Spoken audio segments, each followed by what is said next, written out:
workwear world. At last, someone's working for you. 3 locations, open 7 days a week. Webster is next on BCTV.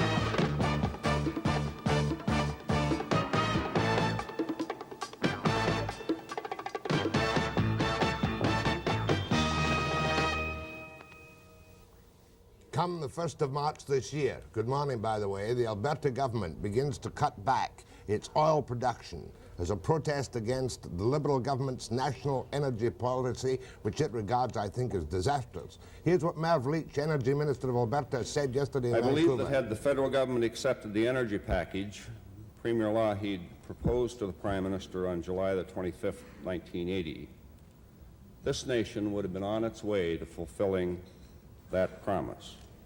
But instead we have a national energy program and budget fostering intense bitterness and resentment to the social, political, and economic detriment of all of us. And Mr. Leitch, the Energy Minister from Alberta, is in the studio this morning, and I shall be interviewing him. Also in the studio this morning is that incredible one-man navy, Paul Watson of the Sea Shepherd. Remember he scuttled the first Sea Shepherd? Now he's raised money and bought another Sea Shepherd, which will take to the high seas very shortly indeed. At the end of the program this morning, I'm going to give you the first part of a report on the truck loggers. Today, the serious stuff. The question of the Chabot policy to give away logging lands as hobby farms in British Columbia. But first, Mr. Leitch, Energy Minister for Alberta, after the break.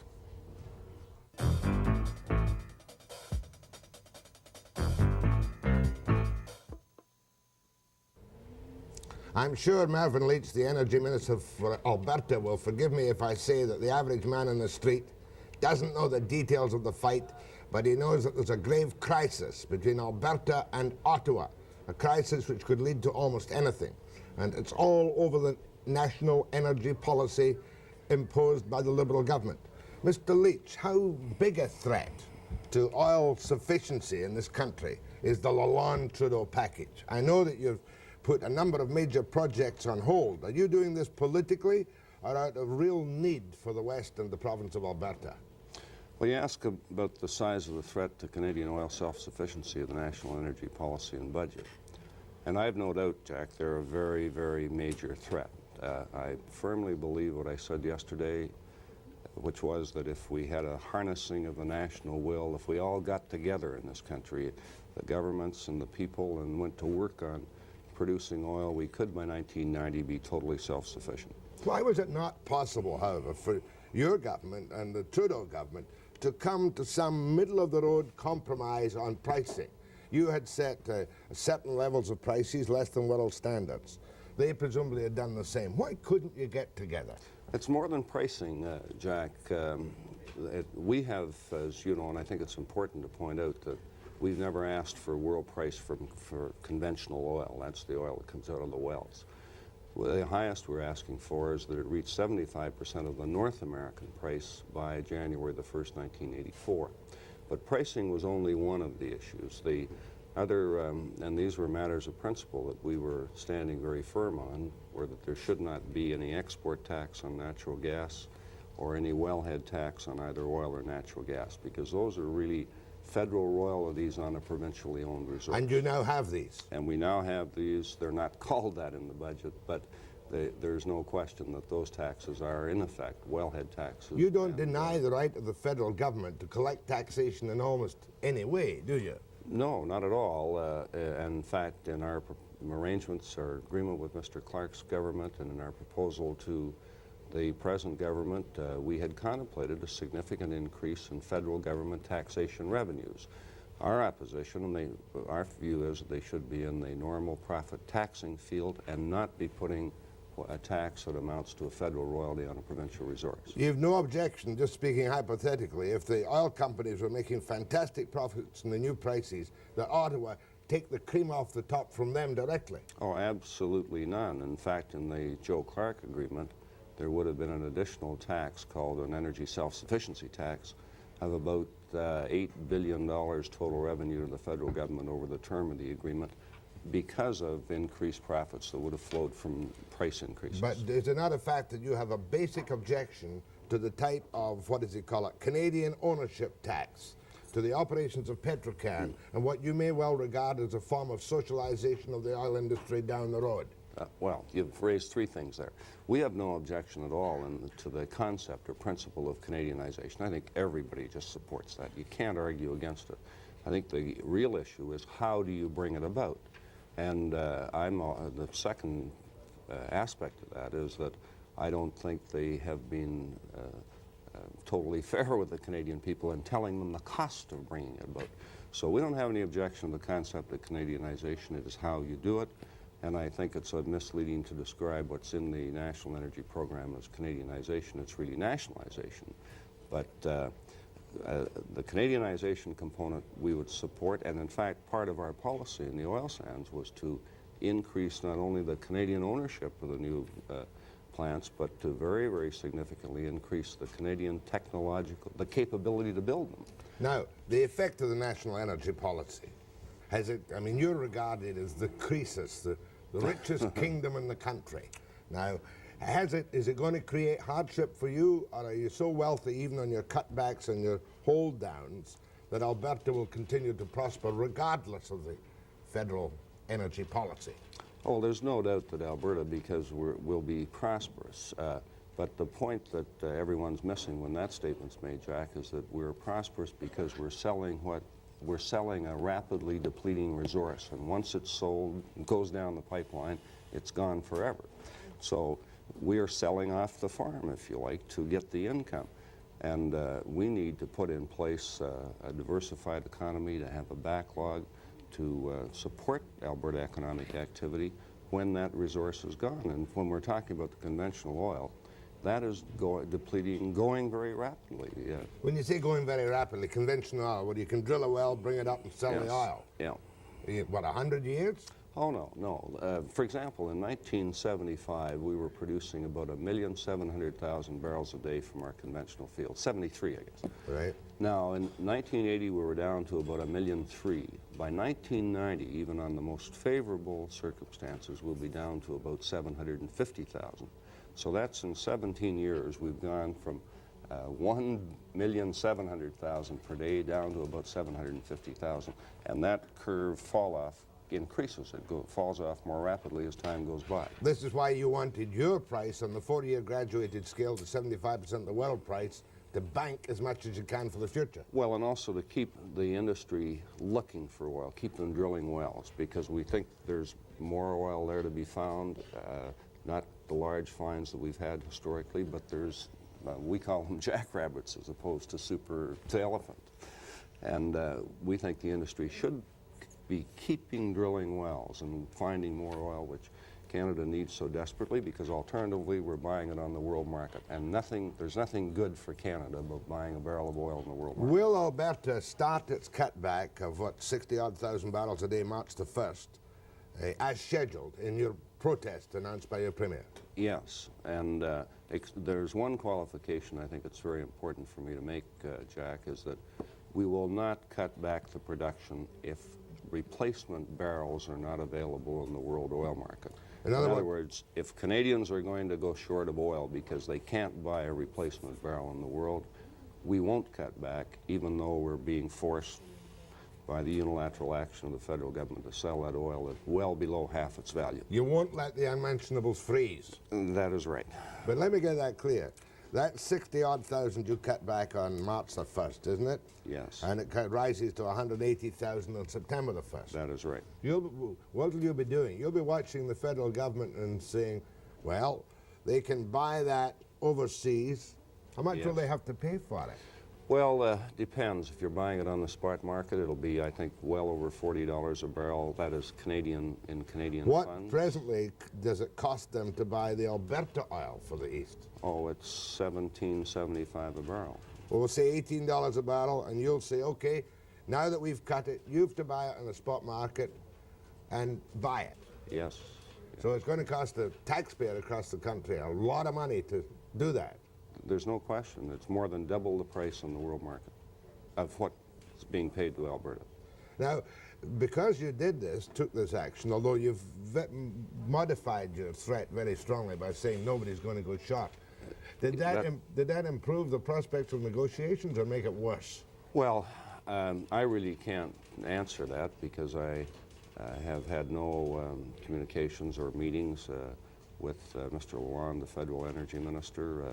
I've had no indications that they have changed their views about what should be their energy position. And as I indicated yesterday, I think for us to come to an energy agreement and to get on with what I think is the critical Canadian job of providing supply, there has to be some major changes in the Ottawa thinking about energy.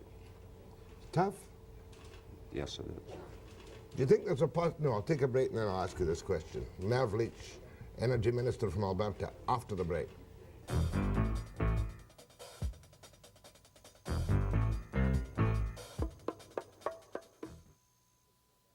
To Mr. Leitch, Energy Minister from Alberta, is it not a fact that because of the inherent powers of the federal government, even under the old constitution, that you're bound to lose the battle and that they will, if necessary, impose good order in government if they need your oil? I think, Jack, you're referring to the provision in the British North America Act that would enable them to declare work for the general good of Canada and take it over. That is in the British North America Act. Frankly, I felt it's a section that no federal government could really exercise. So I haven't regarded it as it's there, but I haven't regarded it as a threat that could come about. In other words, they wouldn't dare use it. That would be my view. Yeah, it just brings to mind that incredible remark by Hatfield in London the other day that if they don't do what the Liberals want, somebody might make a universal declaration of independence. How did that strike you? Well, that's in the constitutional reform issue, and I guess I'd describe my response as one of surprise. One of considerable surprise. Yeah. Now, the bad news. Apart from your cutback of oil, conventional oil, what positive or negative steps has the Alberta government taken to reduce other oil production? Well, there are really two things. First of all, I think oil production is going down just because the industry is not doing the things that it would normally have done. Wells are being shut in that would normally have been producing. Now, that's what's happening in the conventional fields and also in the oil sands. For example, the Syncrude, they'd contemplated an expansion which would really double with the debottlenecking and adding some facilities to the plant, would have about doubled its production from 100,000 to roughly 200,000. Now the expansion component, which is about 70,000 barrels per day, has been put on hold because of the reneging on the Syncrude agreement to pay world price for Syncrude production, and because of the 8% tax, revenue tax, which is reduced to return. The Liberals have reneged on a promise to pay world price for the output from Syncrude. That is the right. tar sands. That is right. So you and Alberta government have said, okay, no expansion. We'll hold back that $2 billion investment. No, we haven't held back the expansion. That's been the industry. That's why I was dividing the response. I was saying, Jack, what the industry is doing. It's not drilling. It's not putting in secondary recovery schemes. It's shutting in some wells. The Syncrude expansion isn't going to go ahead. Now when we come to what the Alberta government has done, we have taken a very firm decision that we will not approve additional oil sands plants unless we get an overall energy agreement. And we've done that for several reasons. But I guess the prime one is that we've said it's unrealistic and unfair to expect Albertans to cope with the burdens, risks, and dangers, and there are lots of them, social upheaval of having these mega projects proceed in Alberta when we're struggling with chaos that's been created in the conventional industry, with people being unemployed in the conventional industry. And what's not really understood is that those people who are now being put out of work in the conventional industry won't, in the main, go over to the plants because they're different jobs. You know, to build these plants, we need different skills than are used in the conventional industry. They're different people. A lot of our little businessmen in small towns that have bought a truck or a Caterpillar to supply services to the drilling crews, they won't put that equipment to work in the building of the new plants. And we have a lot of rural people who work full or part-time on the geophysical crews in support of the drilling crews and so on. Now, they don't move over and take employment in the plant. So we've said it's just unreasonable to say to Alberta, take on all of the problems of these mega projects to supply oil for the rest of Canada when you're not, when the conventional industry, in which many thousands and thousands of our people are going to be unemployed, is being put out of business, in effect. So that's the prime reason we made that decision. But the other point I think that should be stressed, Jack, is that even if we said these plants can go ahead under the pricing proposed in the energy program, they wouldn't go ahead because the price proposal is $38 a barrel plus consumer price increases, which really have no relationship to the cost increases in an oil sands operation. And certainly in our calculations, and they are pretty much the same as the calculations by the project developers, that price wouldn't yield a return that would make them run the risk. Not attractive enough to run the risk. No, not at... Mind you, you'll still have these resources down the road. Oh, yes. You're not suffering mass unemployment just now because of the departure of a few rigs and the shutting down of some expansion, are you? No, if you put the numbers today, you're right, Jack, they would not be mass. But what's happening, and it takes some time for the effects to show up, because many of the rigs that are drilling today are drilling because commitments to drill were made before the budget. So you got to carry out those commitments. So it's going to be some months down the road before the full impact is felt in employment, not only in Alberta, but you know, that spreads right across Canada because much of the goods and services that we use in the conventional industry come from other parts of Canada. Let me get something clear. You're not negotiating at all just now there are no negotiations going on. Since the energy policy was put in place in the motions in the House of Commons, that was it. There have been no negotiations since then. There have been some meetings of officials, provincial officials and federal officials, and they are information exchange meetings, in a sense exploratory meetings, but they're not negotiating meetings. So really you're up against the stone wall of Lalonde at the moment? Yes, nothing really is. There's no movement taking place at the moment. The outlook therefore for your plans and your resources is bleak? I think that's it's very bleak unless there's some major changes made. How are you going to get changes? I don't know. After the break.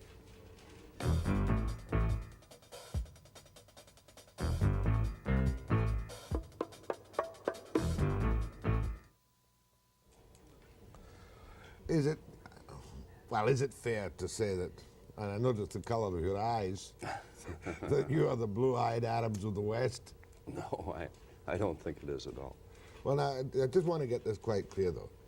Right now, no negotiations. That is right. Talks between officials. Yes. If he introduces if Lalonde brings in a hike in export price of natural gas, is that also bad news for Alberta? No, we're talking about the price to the United States. No, I feel that today there could probably be an increase, that is from Alberta's point of view. I'm not expressing a point of view in respect to British Columbia. That there would be some market loss, but probably that would be made up by the increased price. However, I think there may be some sort of damage done to future potential for sales, particularly in the California area, because I think a price increase now is going to increase the antagonism they have towards Canadian gas, which is very high priced. But most of the sales out of Alberta are now on a minimum take basis, so I wouldn't expect any large reduction in volumes flowing from a price increase. Now, as far as natural gas supplies are concerned, with your new pre-build section, where you're going to supply the states with more natural gas. Will that continue to go ahead? Are you committed to that? And will the gas sell? Yes, that is going ahead, and I expect it will continue to go ahead, and I expect the natural gas will be sold, yes. Well, now, what about all the money you're supposed to have up your sleeves in your heritage fund? Is it $6.5 billion? Jack, it's a little higher than that at the moment. There's just one point I'd like to make in respect to that, to give people an appreciation of the size of the fund. So we spend as a government something around $5 billion a year. So the Heritage Fund is about 15 months spending by the provincial government. So I think, Jack, there are probably a number of your listeners who would have in liquid assets enough to pay the living expenses for a year or 15 months and wouldn't feel that they were filthy rich. And that's really what the Heritage Fund, they'd feel comfortable. Yeah. It'd be nice to have. So you're comfortable. But you don't feel filthy rich. But at the same time, you're comfortable enough to be able to go to your municipalities and pay off all the debts for them. Yes, that was something we were able to do. And there's no one in Alberta argues we aren't in a fortunate position. But the point is we're there because we're selling the farm and we're selling the asset. And as I mentioned earlier in our case of our conventional oil, it's going very rapidly. Yeah, and you're not cutting off your nose to spite your face. No, that's you have to put something away when you're selling your asset. That's really the point.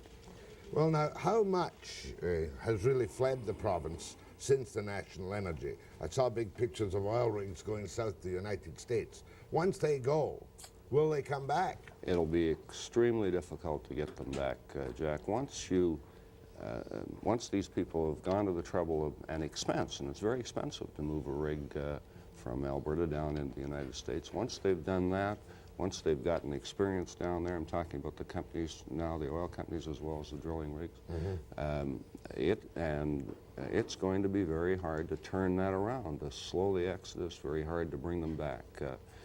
They move out quickly. It takes several times longer to get them back, even if you change the atmosphere. Now, I've spoken to the Nichols, the Christies, the Knutsons. From your point of view as an Alberta cabinet minister, is this the issue which which has created in Alberta some separatist sentiment? There's no question that the energy policy and federal budget have fanned a latent resentment there. No question about that. No question. But not sufficient to cause you, I presume you're a federalist. Yes, we have, our premier's spoken against the separatist concept, the separatist idea, and certainly I'm a federalist, properly described as a federalist. Do you find in Ontario, though, there's considerable resentment against your actions, though? Because they're the ones who are going to be hit hardest. I mean, you wouldn't expect the nation to go to world prices, or even your 75% one, in less than 4 years, would you? That's right. We wanted to phase it in and over the next 4 years and have it reach 75% of the North American price on January 1st, '84. Is there any other country in our kind of society which has artificially depressed its oil prices in an attempt to kind of keep down the cost of living politically? None at all. For example, all of the industrialized countries in the world, all of which, and that's important because those are the countries Canada competes with in world trade, all of them either are buying world energy on the world market at world price or are charging themselves the world price for what they produce, such as England charges itself the world price. And you can pick a number of countries. Even Argentina charges, which is self-sufficient in oil, incidentally, charges itself the world price for oil. So Jack, you touched on an important point because there's resentment in the world against Canada with its energy policy for two reasons. One, our competitors in the world trade feel we are subsidizing our industry and competing against them with a low energy cost. And the other countries of the world, and this is important because it applies to the third world countries, the poor countries, they have an objection because we're in the world oil market buying oil and thereby creating upward pressure on the pricing when if we put our energy house in order, we wouldn't need to be. We could be producing it ourselves. All right, what's your next step in the battle against Ottawa? Nothing? You're just sitting tight, holding back the development, yourselves and the industry, holding back certain developments because of the lack of incentive, right? Yes, and so we have no further action that we're contemplating at the present You sit time. tight. Yes, we're not contemplating doing anything further than what we've already The announced. next move is up to Lalonde. Well, I think we're just going to have to wait. My feeling is that when Canadians, and particularly Canadians in central Canada, appreciate the damage to them, and I'm talking now about what it's going to do to the Canadian economy, what it's going to do to jobs throughout the whole of Canada. We're not just talking about Alberta. When they begin to appreciate that, I think they will, I'm hopeful that they will change their attitude about the energy situation and and the energy pricing issue and the other things we've been talking about for a long time. We're going to take an early break now and invite some telephone calls to Mr. Leitch on the topic of oil. Is Alberta right or wrong? Are they being greedy or are they being reasonable? Or is it those horrible libs in Ottawa at it again? So call now. We'll just get one segment after the break.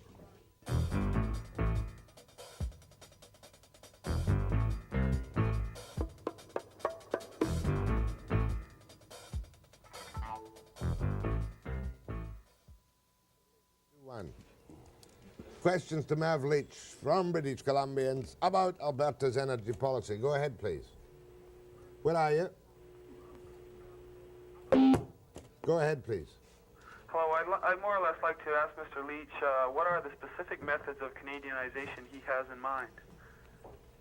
Well, there are a variety of them, and I think one that I had mentioned earlier in the oil sands, we had a procedure, a rule in respect of our development of oil sands plants that each plant that came on had to have greater Canadian content, not only in the ownership of the plant, but in the capability of building it, with our objective being that by the time, say, the next plant after Oil Sands and Coal Lake came on stream, that would be the 5th plant, we would have a totally Canadian-owned oil sands plant, and also the technological capability of building that plant would be totally Canadian.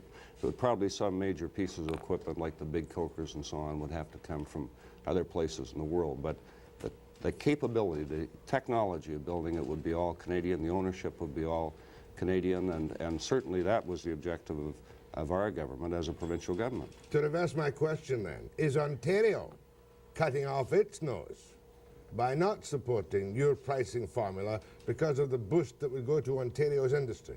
Well, I think there's tremendous opportunity, Jack, not only in the conventional industry, but particularly in the oil sands plants for an expansion of the manufacturing capability in Ontario. For example, I've discussed with particularly the Minister of Energy from Quebec the opportunity that oil sands plants coming on sort of in succession would give to central Canada to begin the manufacturing of a mining equipment base, because we import most of our mining equipment from outside of Canada now. But if we could increase the demand through the building of these plants, I think that would support, and he agrees, the development of a mining equipment manufacturing complex in central Canada. Thank you very much.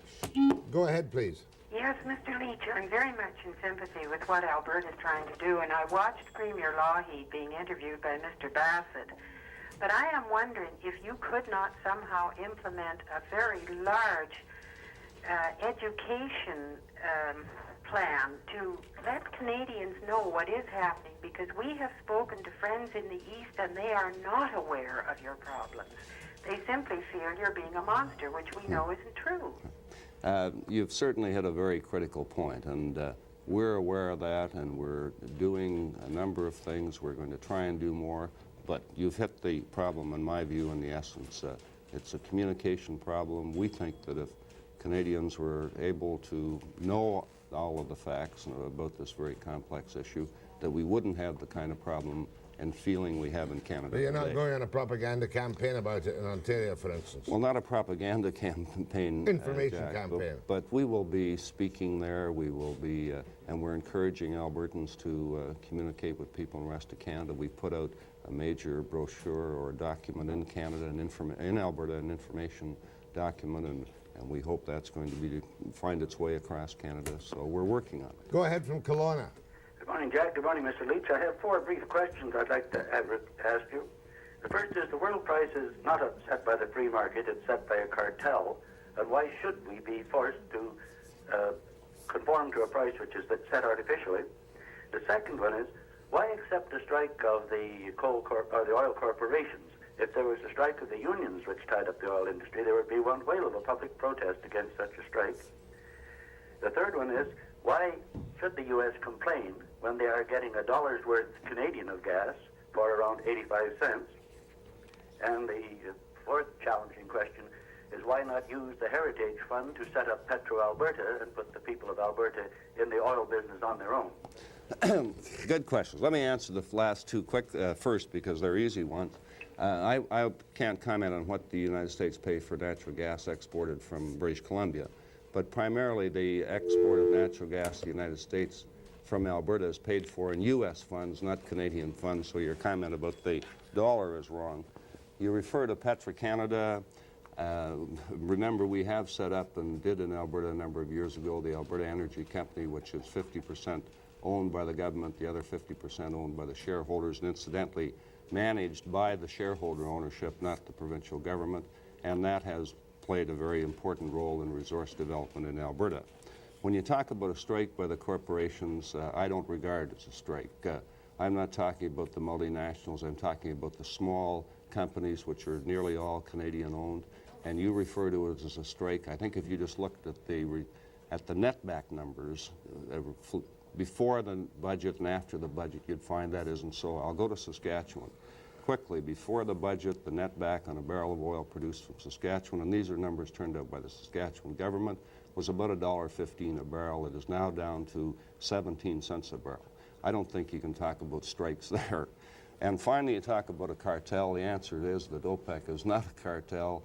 Oil is scarce in the world, becoming more scarce. When that happens, the commodity price is going up. I've been saying for a year and a half or so that that's not a cartel. If you look at some recent publications, for example, the Princeton Alumni Weekly, which came out last October the 6th, after an extensive, exhaustive study of OPEC, they reached one conclusion. If OPEC disbanded tomorrow, the price would be what it is today. It's a world market. Go ahead, please.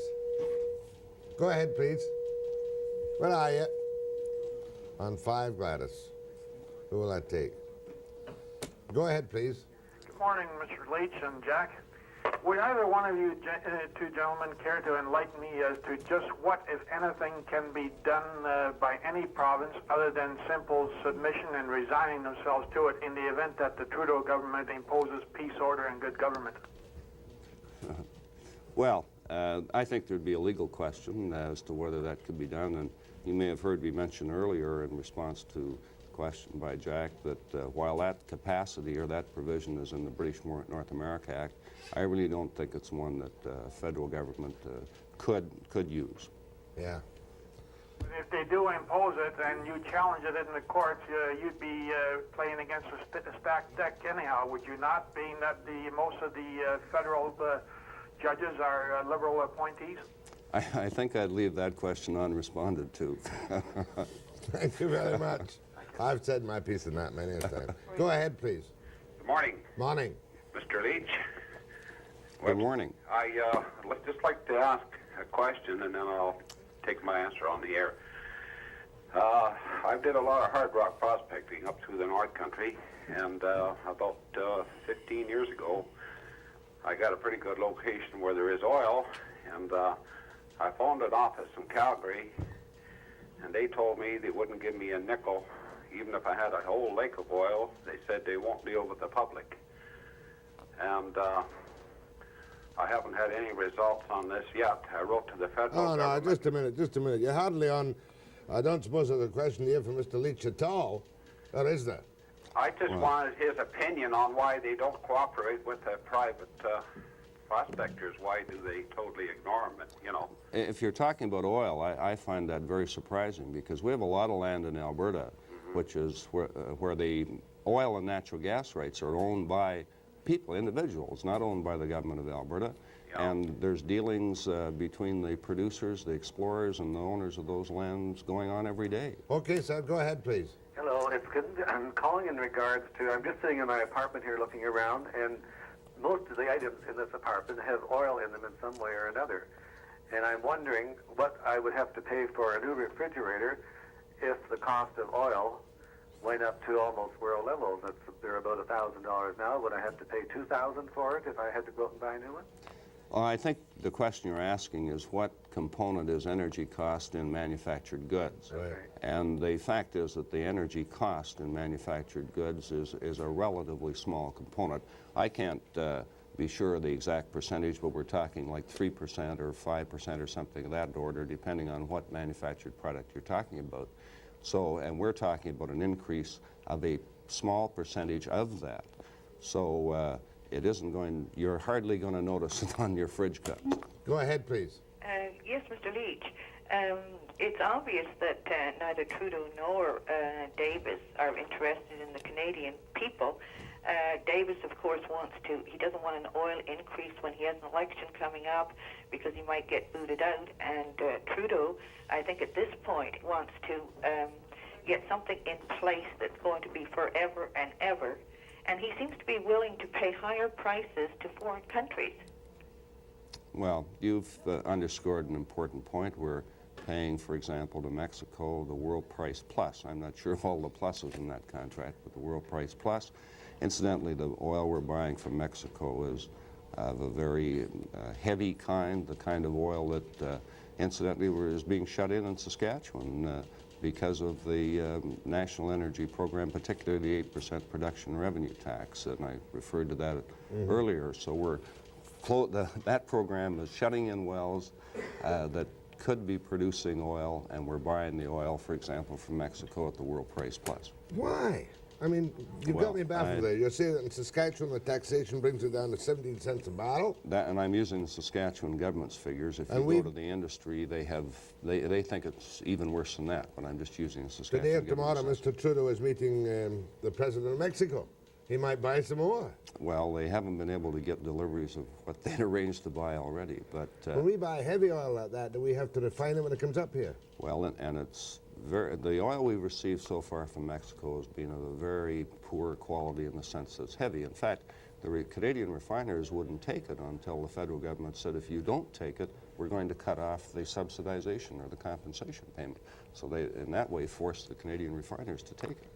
Grateful for your presence here this morning, Mr. Leitch. You haven't cheered me up at all. You can't give me one cheery word of hope from Alberta's point of view that there's going to be an agreement. Do you have to wait until there's a new federal government before you make an agreement with Ottawa?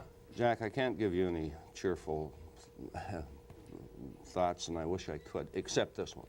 Canada does have incredible potential. We probably are we have to be the envy of the world today. And what we need is a change in policy to start realizing that potential. That's the only cheery hope I can leave you with. It is there. Let's do something to bring it about. My thanks to Merv Leitch, Energy Minister for Alberta. Next, Paul Watson, after the break.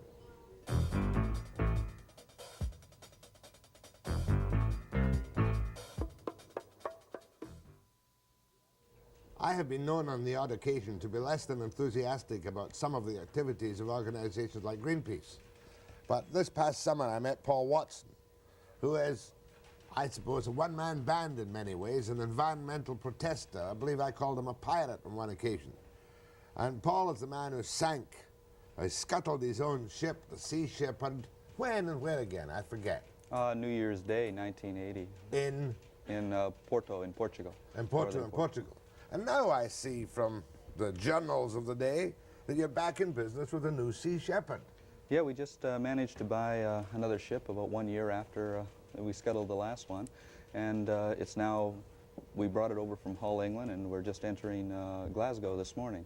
And we're preparing it to go to Labrador in March to once again confront the seal hunt. How much did you pay for it? I always like the details. Well, they wanted 60,000 pounds. We offered 25,000 pounds, and we bartered all day, and we paid 38,750. About $110,000. Right.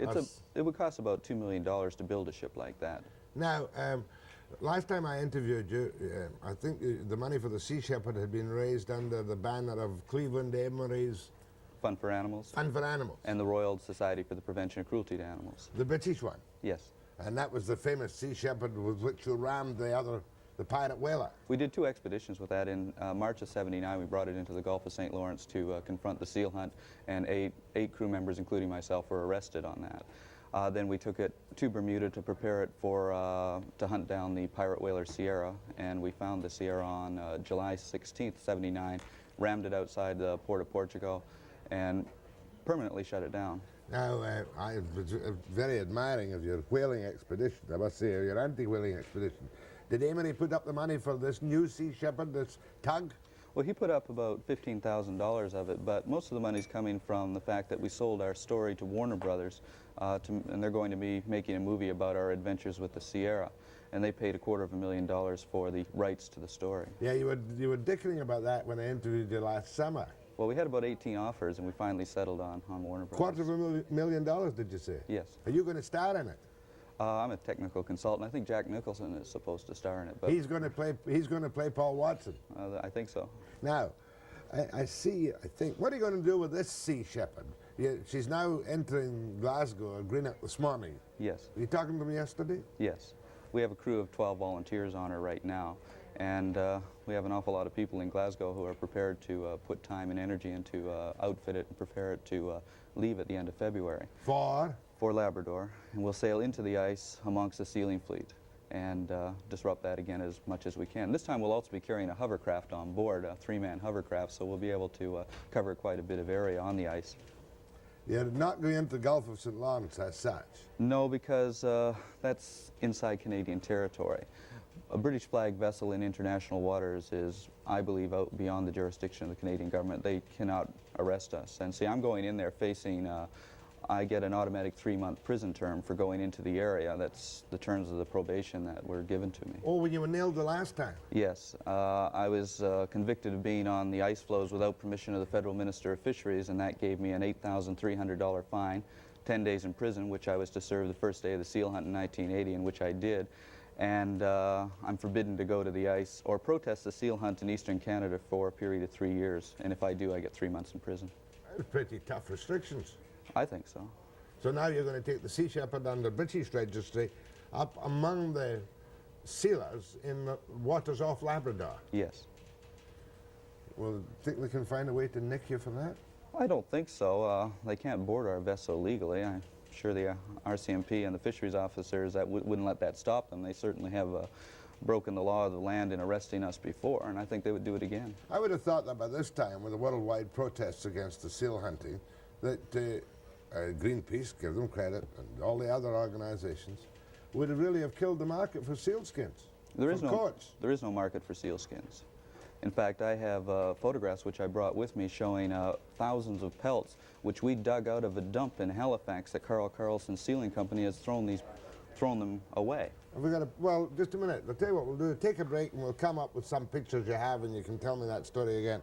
And I'm going to take calls to Paul Watson, whose organization is now called Sea Shepherd Conservation Society. Based in Vancouver. And Glasgow. And in Glasgow. Yes.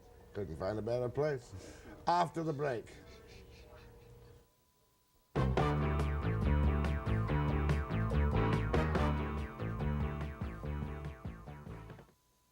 I was just saying to Paul Watson that I thought the seal protest had been so successful it was kind of over and done with. What's that, though? This is a dump site behind Carl Carlson Sealing Company in Halifax, and we went in there to do a little bit of spying. And we discovered that under the sawdust and the dirt there were thousands of these pelts, harp seal pelts, thrown away. And we also found in there about a couple of hundred carcasses of seals. And these carcasses were not bludgeoned over the head, their skulls were not broken, which is a violation of the Seal Protection Act. What happened to them is that they were brought onto the ships as playthings for the crew, and then when they starved to death, then the pelts were taken off of them. And that's what our autopsies have shown on this. Well, that sounds perfectly horrible. Yes, and under the Seal Protection Act, no sealer has ever been prosecuted, only conservationists and reporters. Are you suggesting that the sealers captured these little pups alive, took them on the ships, starved them to death? Yes, you can see in the photograph here the skulls have not been damaged. There was no club used on these seals, and the emancipated condition of the bodies shows that they did starve to death. And there's no reason for the carcasses to be in Halifax. They should have been left on the ice when the pelts were removed. And that's the only explanation that Is that what they're supposed to do? If they're taking pelts, they leave the carcasses on the ice? All the carcasses are left on the ice. Now, the reason this is happening, and we know that they have pelts stored in warehouses in the Magdalene Islands for 3 years they have no market for. The reason this is happening is because the Canadian government, the federal government, is subsidizing the seal hunt in order to have the seals become extinct. It's a policy of speciescide because offshore of Labrador are oil leases, and Petro-Canada has those oil leases, and to get in there and develop that oil, the seals are in the way. And now, this is a new conspiracy theory. I haven't had this before. We've known about it for years, but we never really had that much evidence, and now I feel that we do. Let me get this clear then. You're suggesting that the official policy or the unofficial policy of the Fisheries Department of Canada is extermination of the harp seal populations. Just a minute. Extermination by subsidizing the harp seal fleets to exterminate them regardless. And also by raising the quotas year after year, despite the fact that the Canadian Advisory Board on Seals and Sealing keeps recommending lower quotas. For instance, in 1976, the quota was 127,000. Actual kill, 169,000. So with a gross overkill, you would expect some prosecutions under the Seal Protection Act. There were none. And the next year, the government raised the quota to 170,000. The next year, to 180,000. They are now taking, I believe, about 74% of the pup population being born.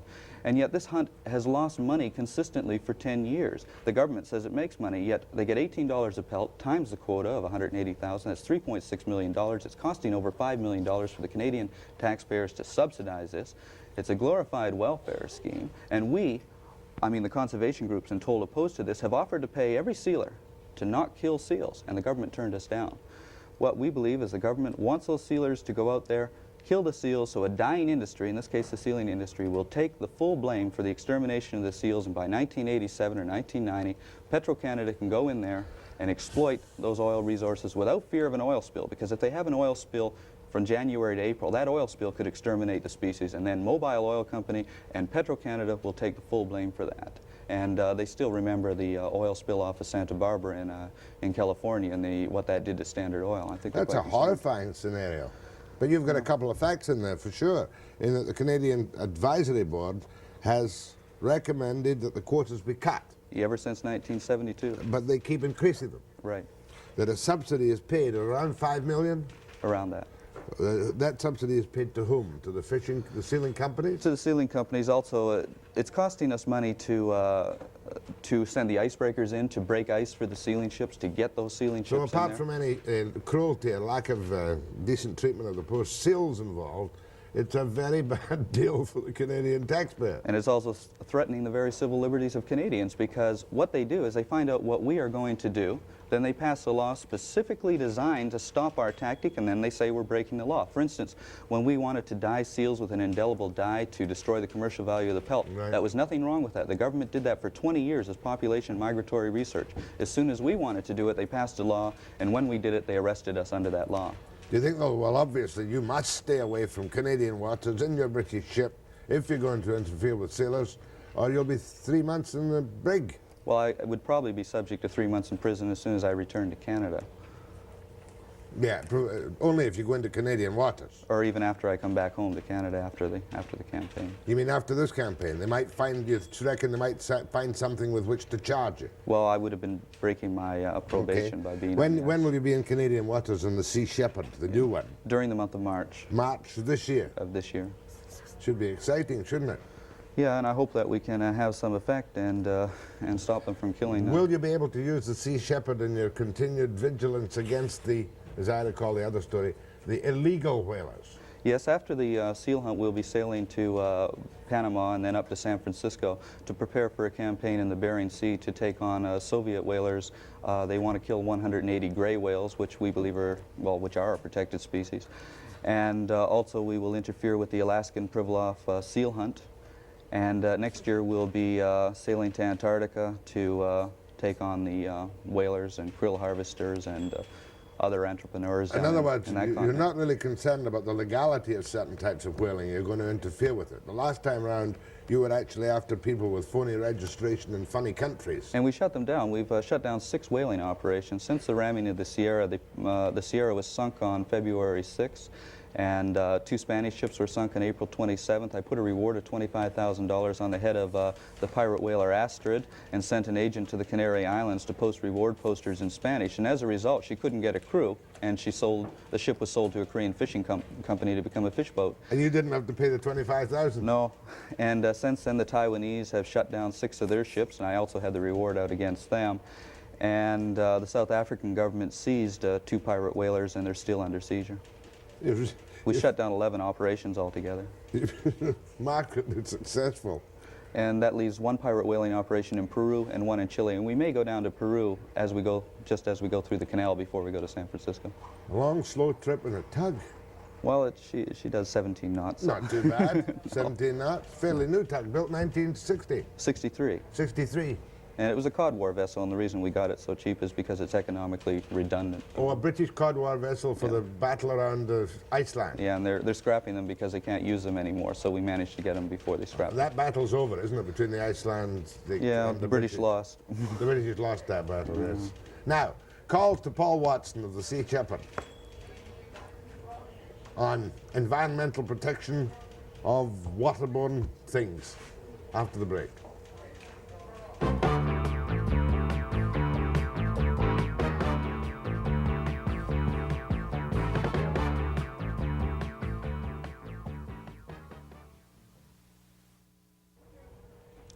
You obviously don't believe that the environment has been oversold. Environmental, you call it species protection. Is that what you call it? Yes. Well, you take a different tack from the other people. You just go straight at it. You don't really care about what people think. No, I'm not representing people. I'm representing the wildlife species that are in danger. And fundraising is important, but it's not your major activity. No, a lot of our funds come from, like, for instance, the sale of the movie, but we have members, and our members do support us. First call is from Summerland, BC, to Paul Watson of the Sea Shepherd. Go ahead, please. Yes, Jack. I just wanted to let you know, I used to be a commercial fisherman, and I believe it would be the fisheries department that were trying to get rid of the seals, if anything, because each one of those seals will destroy about 4 fish a day. And if you multiply that by 365 days a year and 100,000 seals, you'll find that it's quite a drain on our food supply. And I just wanted to bring this to your attention because you support the protest on the seal hunt? Do you? Say again? Do you support the protest on the seal hunt? I certainly do, because with the... All right, does Paul take that as valid? Is that a valid reason to support you? It's a biological fact that populations of predators have no effect on populations of prey. That's where the seal's on the fish. But it is a fact that populations of prey do have an effect on the populations of predators. That means that because of human activities against the fisheries, the seals and whales are extremely threatened because they're just not able to get that much food. A good, healthy seal population means for a good, healthy fish population.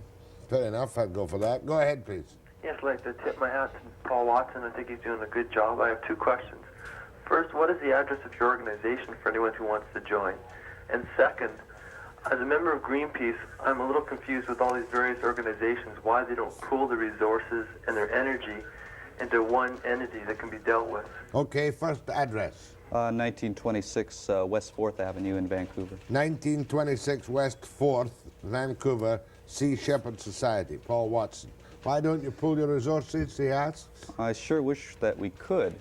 The seal hunt, like I said, is making about $3.6 million. The organizations that are opposed to the seal hunt bring in about $12 million.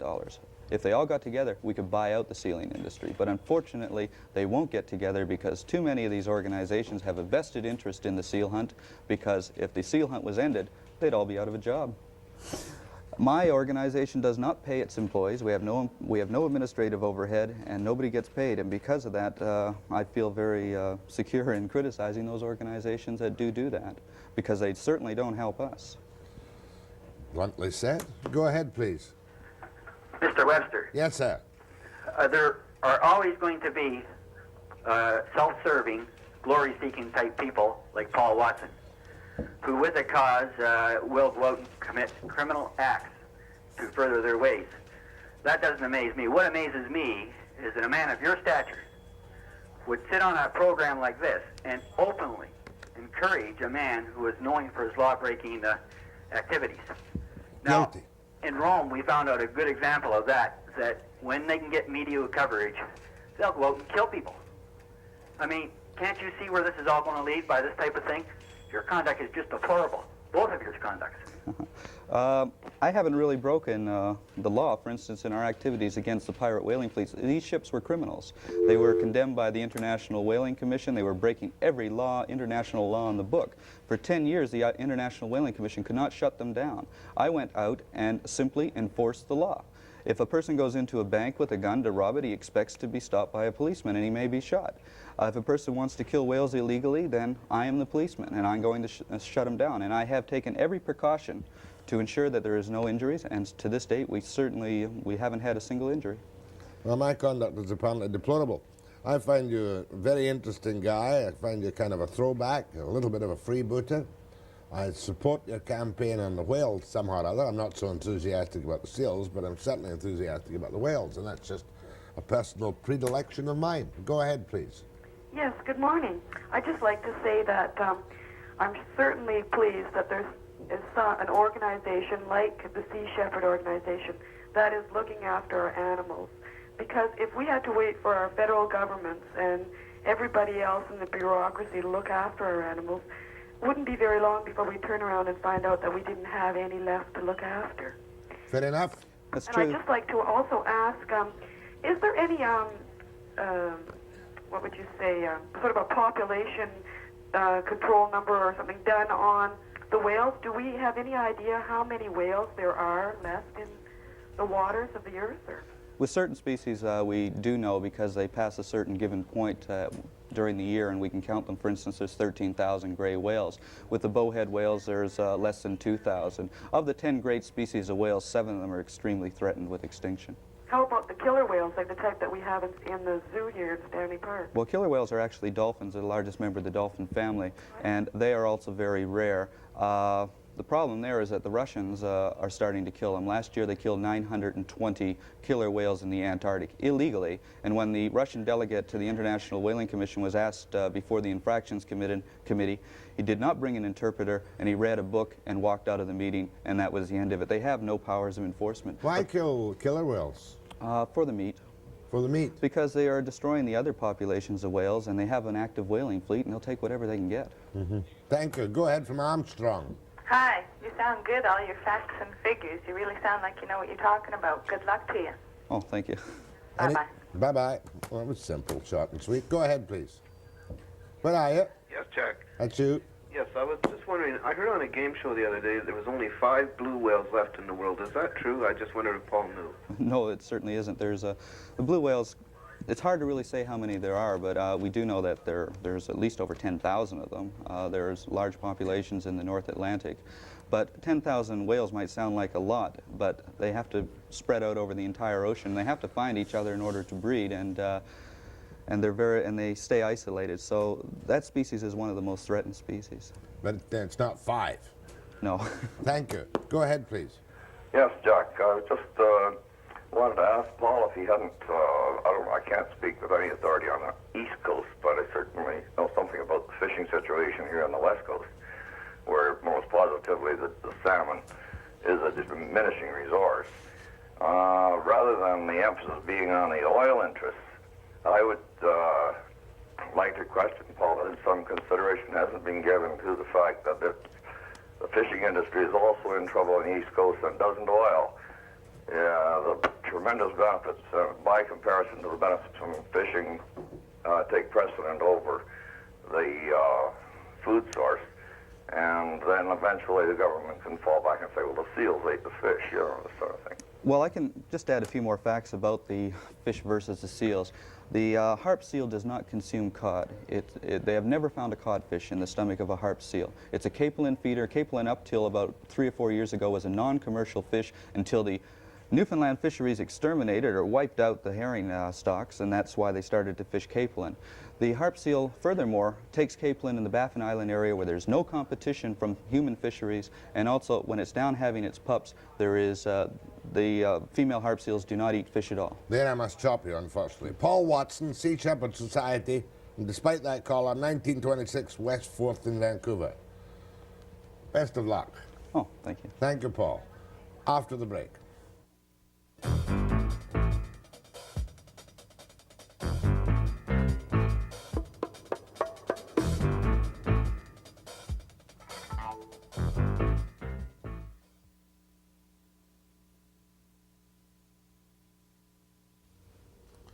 Was down at the Truck Loggers Convention in Vancouver yesterday, but I gotta give a little bulletin to Pete Holmquist. He won't be on the air this morning. Pete, you'll be on with your saw and your chair tomorrow morning. We're going to deal with the serious part of the convention this morning, and the fire wardens and Pete will deal with tomorrow. Truck loggers have been meeting for 38 years. One of the major issues facing them today is a piece of provincial legislation which they claim is going to alienate good logging land to turn them into marginal farms or marginal hobby farms to the detriment of the forest industry. Here are a couple of interviews. Now, I'm your president of the truck loggers, and the truck loggers have been going in British Columbia for 1,000 years, eh? Well, not quite 1,000, but for a long time, 38 years now. 38 years for sure. Now, what are your big complaints this year about the government, about timber supply, and about Chabot's policies of giving away logging lands as kind of phony marginal farmlands? Well, we don't like it, of course. We think that it's a mistake for the government to be taking prime agricultural land and making that available as marginal agricultural land. Prime forest land, you mean? Prime forest land, that's what I mean. I'm sorry about that. Prime forest land and making it available as marginal agricultural land.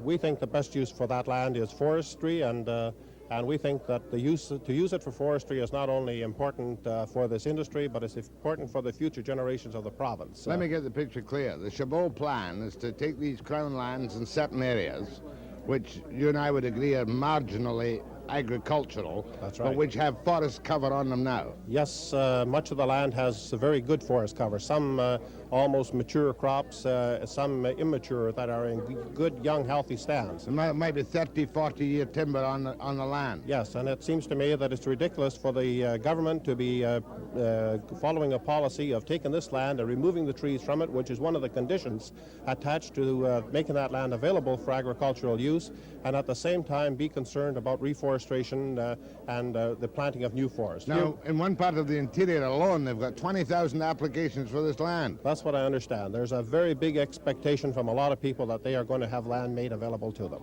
So if I'm one of the lucky ones, if I go in for to buy this land and I buy it, I understand. Yes, that's right. What I do is I say, here's my potential farm. First of all, I take off the trees. That's right. Clear the land. Yes. And that denies you and truck loggers a fair base for actual logging. Yes, yes, it does. It takes away some of the very best forest-growing sites in the province, and it's a concern not only to the loggers. It's a concern to many sections of society. I was participated in a brief that was presented to the cabinet by the Professional Foresters Association, and we had representatives there from Union, we had BC Federation of Agriculture, we had the Canadian Cattlemen's Association, we had the BC Naturalists were there, all concerned about this policy of taking this land out of forest production. Why would they go ahead with it? I mean, Waterland's not such a bad guy, is he? No, Waterland is not. I don't think that Waterland advocates this policy. Oh, it's Chabot. It's Chabot's ministry. Well, it's Chabot's ministry, and there may be other supporters within the government. Obviously, there must be, but certainly I don't put the blame for it at Waterland's feet, because I think Waterland is opposed to the proposal. Now, this might only alienate several 100,000 acres. Is that an appreciable loss to your people? Well, certainly it is, because the fact is that this land has never been properly evaluated. Before anything is done with Crown land, it should be determined what is the best use for that land and the ultimate use for the people of this province. And that's never happened. So they're taking land away and turning it into agriculture without ever having really assessed its true potential. We think that its best potential is to grow trees. And that's our economic strength in this province, and it'll continue to be, and we must recognize that. I remember a few years ago your concern seemed to be even greater, though. That was a time when the big boys were squeezing you into a corner, and when you only were allowed 20%, you were allowed to cut 20% of their tree farm license crop, right? Yes. Are things better with the big boys now? Yes, things are better, and I want to say that the majority of the major companies who hold the majority of the timber in the province are treating contractors fairly and are making a genuine attempt to comply with the contractor requirement, which is now 50% of the tree farm So if I've got a license. tree farm license in my big company, I've got a 50% of it cut by the independent or the contract logger. That is correct, yes. Well, that's a step in the right direction, at least, isn't it? Certainly it is. It's not only good for the contract logger, it's good for the province. It provides opportunity for a mixture of sizes. So what chance do your people have to bid for and get timber against the big boys? Well, I mean, you still have public auctions of some kind, I suppose. Well, there is a minor amount of timber that is available that way. At the present time, Waterland is trying to initiate this small business program where small patches of timber are going to be made available to small operators.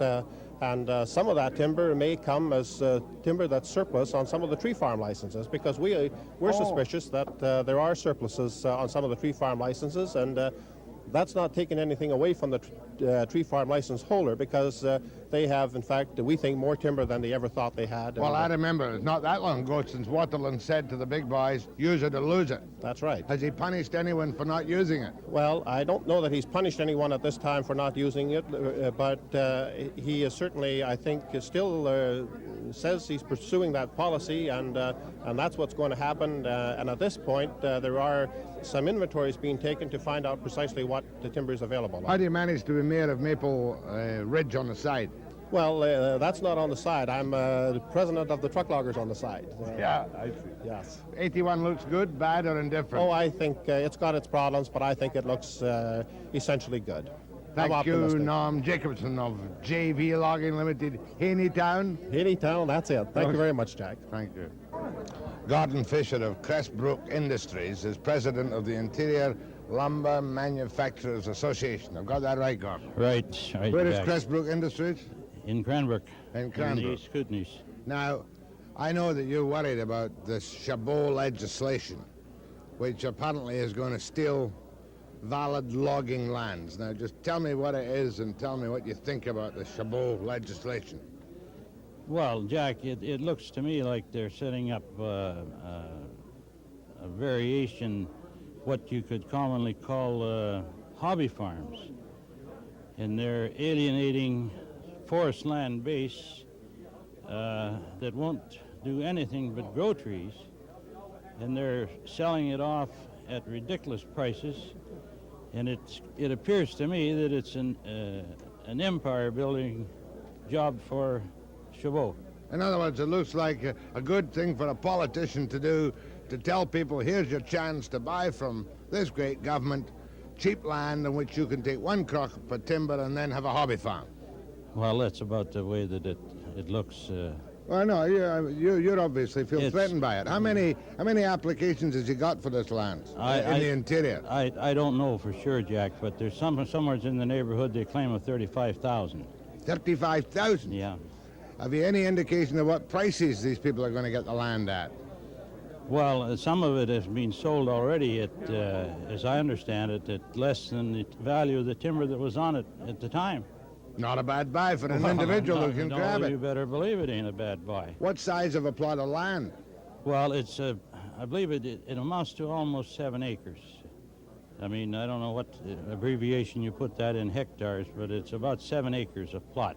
7 acres of plot. Yeah. Now, why should you be worried about a little Joe getting 7 acres with some scrub timber on it and some kind of vague fear it might threaten your log supply? Because when you take 7 acres and multiply it by the number of applications that they have and the number of pieces that's scattered all through this province, they're alienating one hell of a lot of forest land base. Well, won't you people get a chance to log it first before they alienate the land itself? No way nobody got any chance of logging it. So if I'm one of the lucky ones, I get my 7 acres, I get my trees on the 7 acres, I can sell the trees and you can't get at them to log them. Absolutely right. That's your property once you pay for it. Now, you've obviously approached the government on this. What kind of response did you get from them? We haven't got any response from them as yet, Jack. There was a commission went of industry, IWA, agriculture, cattlemen, environmentalists, wildlife, fish and wildlife, and we met the cabinet in Victoria and pointed out very, very strenuously what was happening. And the only person that, and I mean this is my own opinion, that gave any thought at that cabinet meeting was Tom Waterland. So he's obviously the Minister of Forests. He's got to fight, or appeared to fight, at least for your interest. Well, he is fighting. We believe he is fighting. But you- we think he's overruled by Do you the think there's balance any- of the cabinet. I mean, it sounds like such a goodie. It'd be very difficult for politicians to roll back the clock on it now. Well, if they don't, your kids and their kids and my kids are going to pay for it in the long run, Jack. Suffer. Serious depletion of log supply. That's right. Because you can't find it easy to get logs at all in British Columbia now. Not with the things that we're faced with. The East Kootenays and part of the interior is faced with the beetle. The beetle? The pine bug. Oh, yes. And if this keeps on, with all the corridors for hydro, for pipelines and everything else, and they take all this out, it erodes the forest land base. Have you got any message for Chabot? No, I don't. He'll make his own bed. Let him lie in it. I'm duty bound now to invite Mr. Chabot, the Minister, to appear in the programme, and we'll get in contact with his office today to find out more detail about this. I think we asked him once before, but it wasn't an appropriate time for him to come. My apologies to the junior forest wardens and to Pete Holmquist, but you'll see them on a segment on the programme tomorrow morning, dealing with what we might call, I suppose, a little bit of the lighter side. I was also talking to Cyril Shelford, who was at the convention. Try and squeeze that in too, if we can, tomorrow morning, after the break.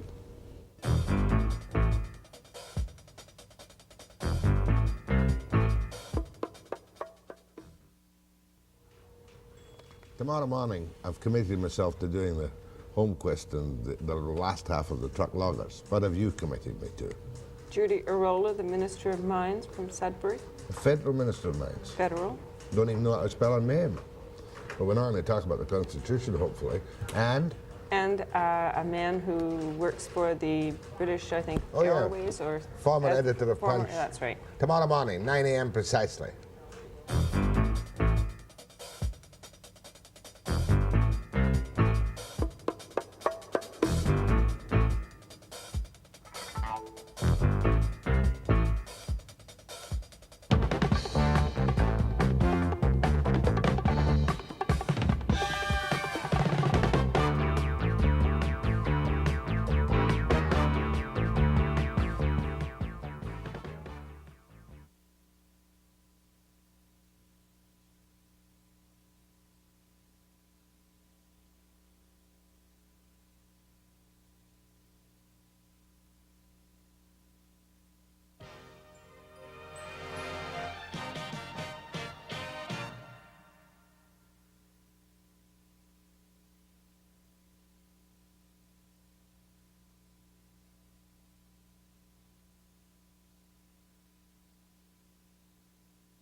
Merv Leitch, Alberta's Minister of Energy, talks about the Ottawa-Alberta...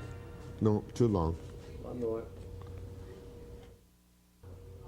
Merv Leitch, Alberta Energy Minister, on the oil crisis.